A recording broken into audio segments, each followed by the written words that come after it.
After her experience with Antoine, Leah knew deep down she never truly loved him.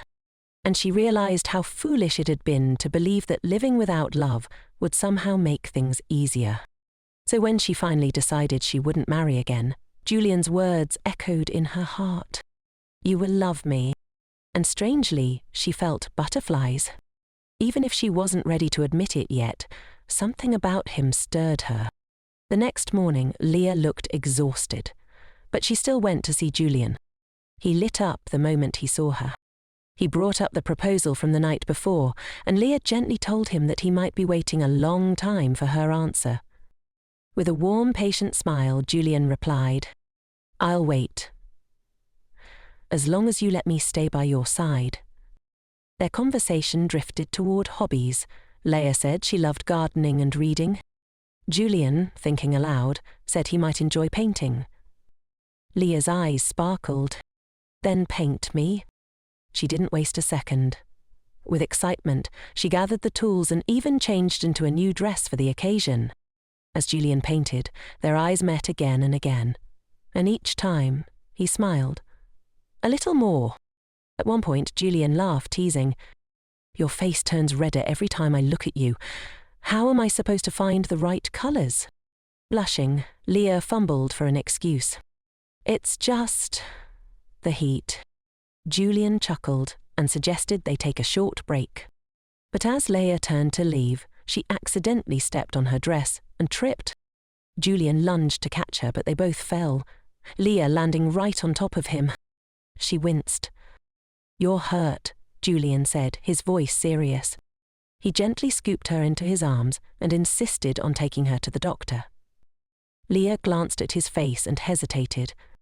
"Are you angry?" Julian shook his head. "No, I was just scared. I thought you were seriously hurt."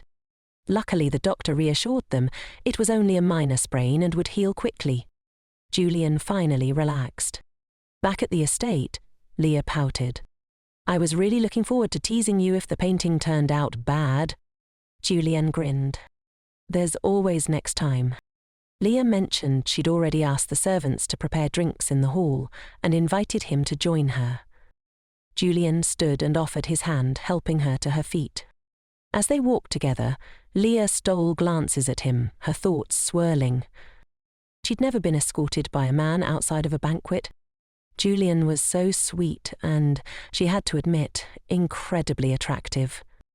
Julian noticed her glancing. "Is something wrong?" he asked. Flustered, Leah quickly looked away. "No, not at all." Still concerned, Julian told her to let him know if she felt any pain. Leah smiled, thinking, how wonderful it would be to walk beside someone like him every day. Her mind wandered. She found herself imagining Julian in a more intimate way. Her cheeks burned. Did I really just think that? While he's right beside me? When they finally reached the hall, Leah let out a deep sigh. Her heart and mind were a mess. Is this love? She wondered. Have I already fallen for him, the moment he made my heart flutter? The thought of asking him to spend the night crossed her mind. And though the idea startled her, it stayed. Despite her inner turmoil, the rest of the day passed without trouble. As night fell and they prepared to part ways, both expressed how much they'd enjoyed the day. Then Julian softly asked, "Can I see you again tomorrow morning?" Leah hesitated, then voiced something that had been bothering her. "I'm starting to feel like you've forgotten that you proposed to me. You're treating me more like a friend than someone you want to marry." Julian took her hands in his. "I haven't forgotten, not for a second. I've been thinking about you all day, cherishing every moment, knowing I won't get them back." Then he knelt down again, holding the ring. "I still want to marry you. Please say yes." Leah paused, then finally said, "All right, but on one condition." Julian's eyes lit up. "Anything, just name it." Looking him straight in the eyes, Leah said bravely, "I want to spend the night with you, just once." Julian was stunned. Then he smiled. "You haven't changed a bit." Leah shot back playfully. You haven't known me long enough to say that. Julian laughed. Well, I'll take your condition if it means you'll truly consider marrying me. Leah didn't beat around the bush. She spoke of her failed marriages, how she no longer had faith in the idea of marriage. She admitted she had no expectations, except perhaps in the bedroom. I'm not sure I want to be your wife, she said honestly, but I do want to be with you. Then she asked him, bold and unafraid, "Kiss me." Julian was caught off guard, but only for a moment. Then he kissed her, first on the forehead, then the cheek, and finally their lips met. Not wanting to waste another second, Leah pulled him to her room. The next morning, Leah awoke in Julian's arms, her head resting on his chest. He was already awake and smiling, holding her close. "Just 5 more minutes," he murmured. "I want to stay like this." Leah grinned, watching him, and whispered, "I think I love you too." She said think out of embarrassment, but Julian froze, feeling like she was teasing him, until she added, "We're getting married." Julian shot up. "Really? Can I tell everyone?" Leah laughed. "Yes. Go." He quickly got dressed and kissed her forehead again. "Don't worry about a thing. Just rest. I'll take care of the rest." Word travels fast. House Ranel had been a pillar of the kingdom since its founding. Julian, the 19th Duke of Ranel, was not just a nobleman, he was a war hero. At just 15, he took his father's place in the First Imperial War, earning honours that rivaled even the previous duke. Strangely enough, he wasn't famous for his good looks. But today his name spread for another reason. Leah was still sleeping when her bedroom door burst open. Her little sister Marianne ran in, followed by Bella, Beth, Margaret, and even their mother. They had all heard the news. Leah and Julian were getting married. The maids cheered. Her father beamed with pride. Apparently, Julian had told everyone. Word spread like wildfire. Before long, all of Riveron knew. As for Antoine and Rosamond, they were politely shown the door. After Leah's family lost their noble status, Duke Riveron gave his consent for her marriage. A royal messenger was promptly dispatched to the capital to seek Her Majesty's approval. Leah could hardly believe how quickly everything was unfolding. As she made her way to see Julian, fate brought them together midway. They'd bumped into each other by chance, and to her surprise, she realized her nanny had dressed her in an outfit that perfectly matched Julian's. Flustered, she took his hand, and they walked together in quiet harmony. But Leah's curiosity soon got the better of her. "Julian," she asked softly, "why did you fall in love with me?" Julian paused, searching for the right words. But before he could answer, a voice interrupted. "Leah." "Julian." It was Bella, accompanied by another one of Leah's sisters. In an instant, Julian was whisked away by the enthusiastic siblings. Leah barely had time to react before Bella grabbed her arm. Moments later, Leah found herself seated with her sisters, sipping tea and chatting. Bella seemed genuinely happy for her, which surprised Leah.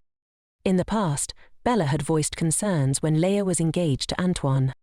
But now, she seemed calm, almost proud. Curious, Leah asked, "Did you know Julian before? He said he saw me at your wedding." Bella blinked. "No, that was the first time I ever saw him." Then, suddenly, Bella stood and gasped. "Wait, did he fall in love with you at my wedding and came all the way here just to marry you?" Leah nodded, cheeks warming. Bella grinned. "You've really fallen for him, haven't you? I can see it in your face."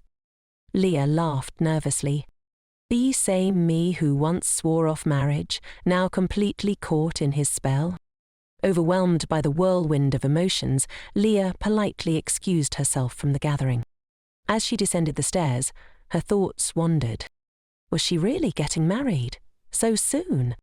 Everything was happening so fast. and she hadn't had time to truly reflect. She stepped outside and froze. Julien was standing there, smiling warmly. "I have an idea," he said. "Let's have our wedding right here, in the East Wing basement." Leah blinked in confusion, until she realized what he meant. The basement led to a secret garden. It was a hidden place, accessible only through a small back door, a place only Leah knew about. She had discovered it years ago and had shared it with Bella. No one else even knew it existed. "How? Did you find out about this?" she asked, wide-eyed.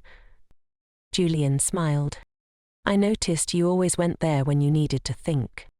Leah was stunned. How could he have known? Had Bella told him? But she didn't press further.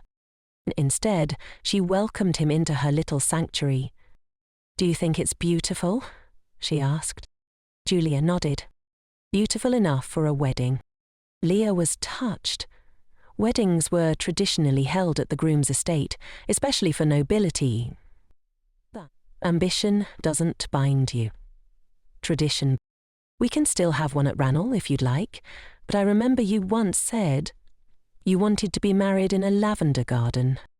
Leah gasped softly. He remembered. She had mentioned it only once in passing. "Oved," she whispered. "I hope this marriage will be different, something that won't define my whole life, but will still be a part of something real." Julien took her hand. "Then let's make it real, in your way. How do you want it to be?" Leah smiled and listed the simple, heartfelt things she'd never had in her previous weddings.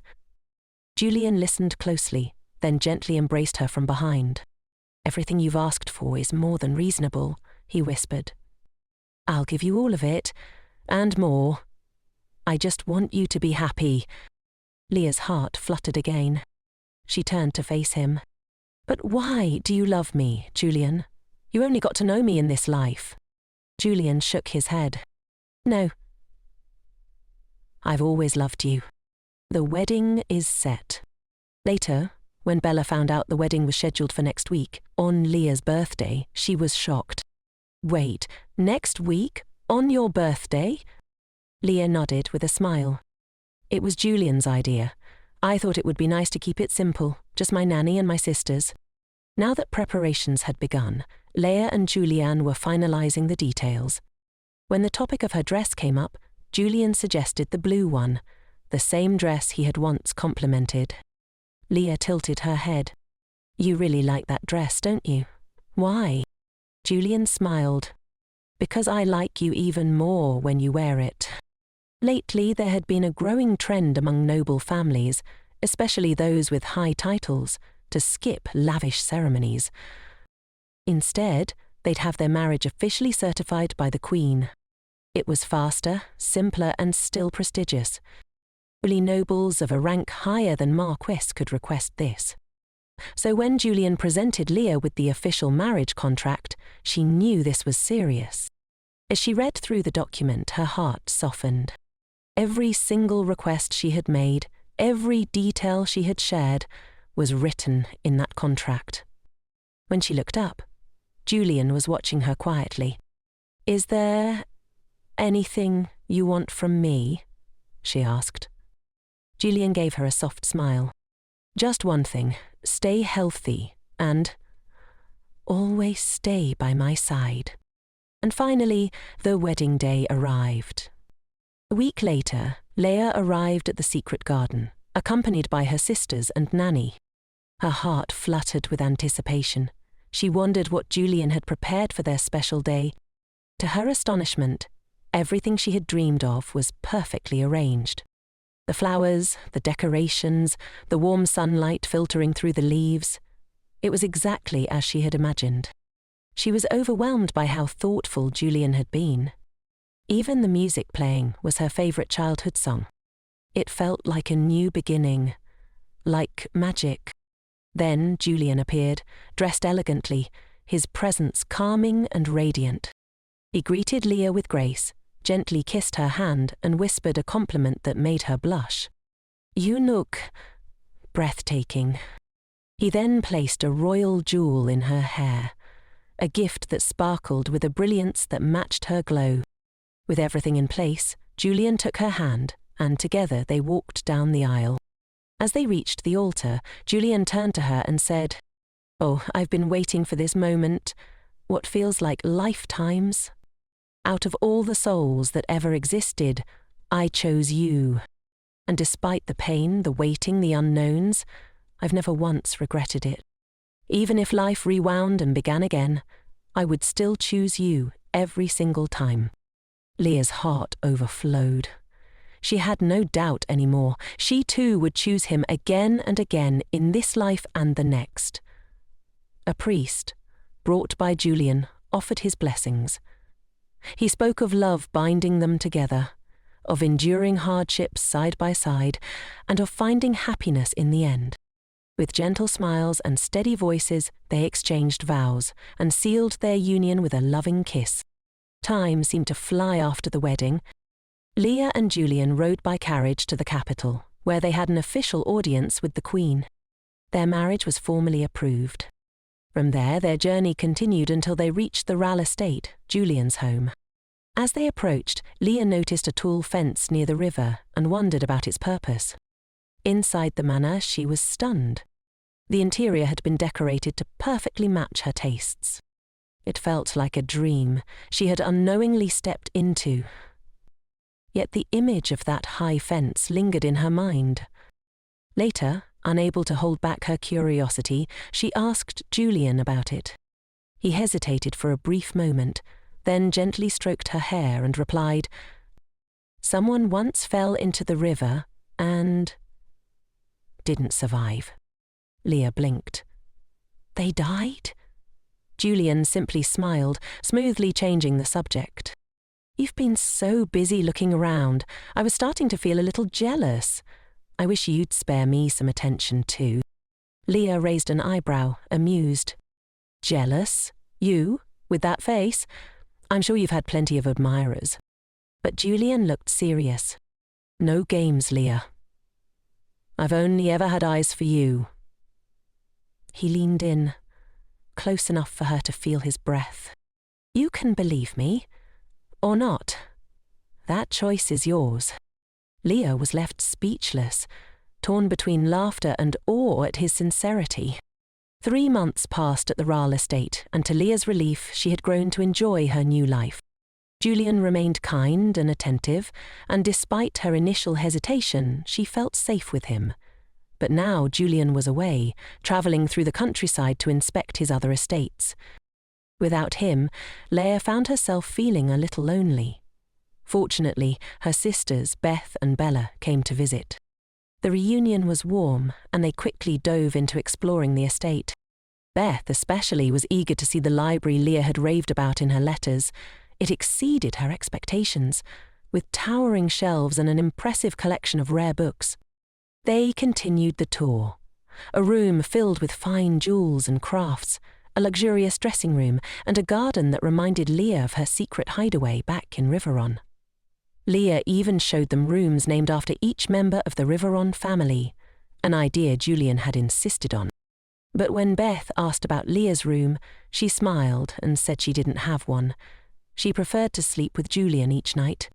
As they wandered further, Beth spotted a locked door and couldn't resist asking what was behind it. Leah shrugged. Julian said it's just a dusty old storage room, full of clutter, nothing special. Beth raised an eyebrow, then grinned mischievously. What if he's hiding something? A secret stash? Or maybe a secret woman? Bella gasped. Beth laughed it off, saying she was only joking. But the thought lingered in Leah's mind. All week, she couldn't stop thinking about that locked door. Julian had never given her any reason to doubt him. He was always so warm, so open. Still, something about that room tugged at her curiosity. What could be inside? The day Beth and Bella left, Leah stood in the hallway, alone again. The estate was quiet, too quiet. She looked at the locked door. Maybe it's nothing, she told herself. But her feet moved before her thoughts could stop them. Just a quick peek, she decided, and with that, she reached for the handle. Julian never tried to hide the key to the locked room. It was always right there in his office drawer. This casualness made Leah believe there was nothing particularly secretive about it, but curiosity has its own gravity. One afternoon, unable to resist any longer, Leah took the key and opened the door. To her surprise, the room was far cleaner and more orderly than she expected. It was quiet, almost sterile. Not the dusty storage space Julian had described.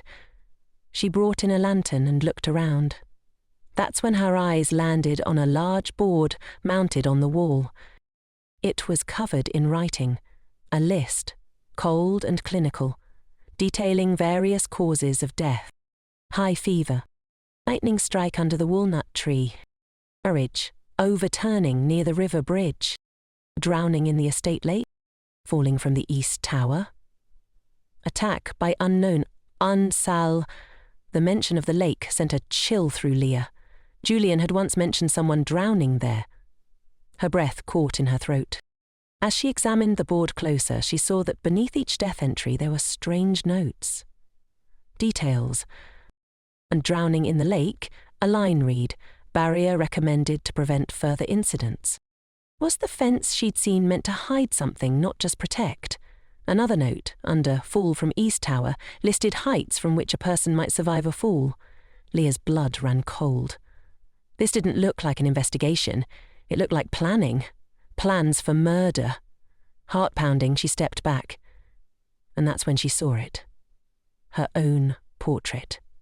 Pale, framed, staring back at her from the wall. Before she could process it, a firm hand clamped down on her shoulder. She spun around. Julian. His expression was unreadable, but his voice was cold. "I told you not to come in here."